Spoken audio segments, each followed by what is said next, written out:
go. This is an 06DR 725 from Stanley. I'm running a 10-pound suction with a 225-pound head.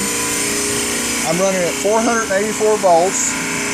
My amp draw is 9.4,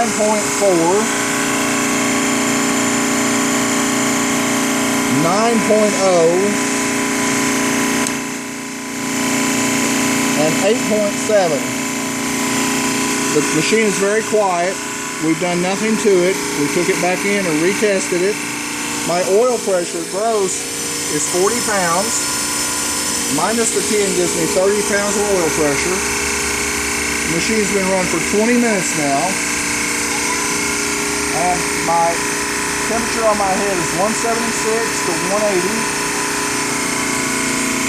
76 on the motor barrel. And 93 on the sump.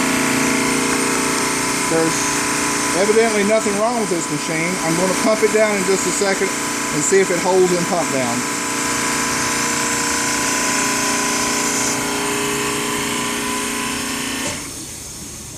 It's now pumped into a vacuum, and the pressure on this suction is holding. We can't find anything wrong with this machine.